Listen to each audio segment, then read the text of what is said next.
क्यों आई हो? पिताजी, मैं आपसे मिलने आई हूँ। तुम मुझे पिताजी मत कहो। न तुम मेरी पुत्री हो न मैं तुम्हारा पिता। जिस प्रकार तुम यहाँ आई हो उसी प्रकार यहाँ से वापस चली जाओ। आपके कहने मात्र से मेरा और आपका नाता समाप्त नहीं हो सकता है पिताजी। आप मेरे पिता हैं और मैं आपकी पुत्री हूँ। यह बात यहाँ उपस्थित सभी देवतागण जानते हैं।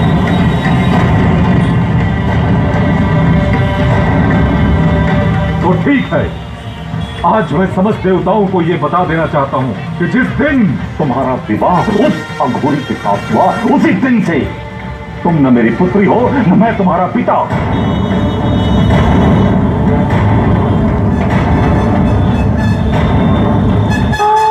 मैं अपने पति की अनुमति के बिना यहाँ आई थी।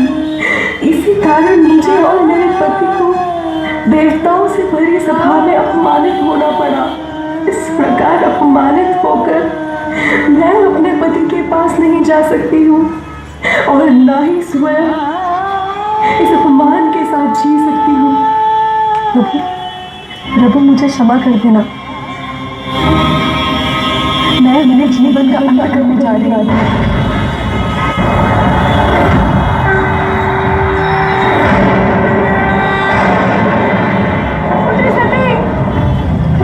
तुमने क्या कर लिया सती?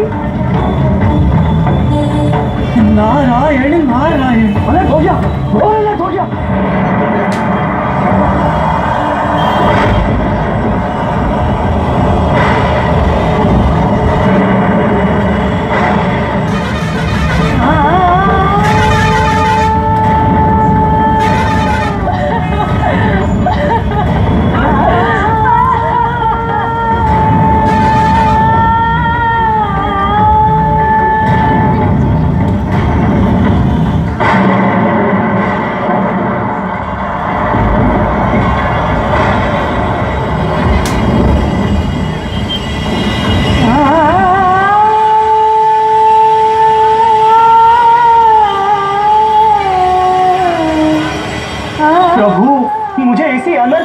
हो रहा था।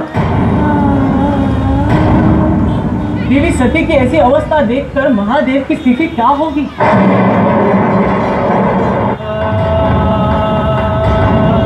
क्या मेरी पुकार तुम्हें सुनाई नहीं दे रही है देवी? अपने नेत्र खोलो देवी सती, अपने नेत्र खोलो नहीं तो अनर्थ हो जाएगा। आपको हमारी सौगंध, अपने नेत्र खोलिए देवी। देवी सती, सती।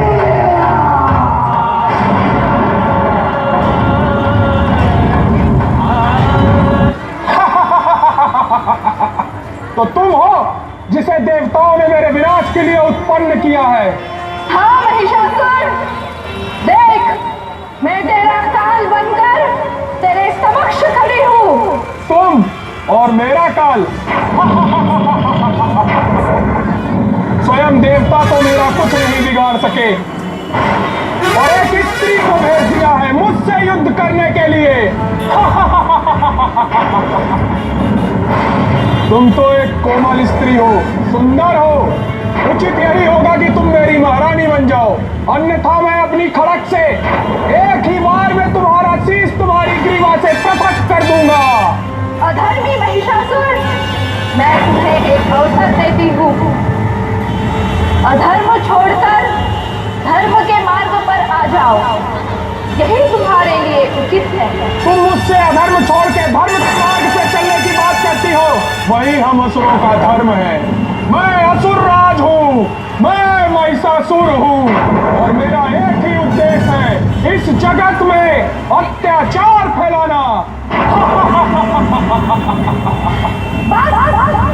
बहुत हुआ तुम्हारा अत्याचार।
बारिशों की छम छम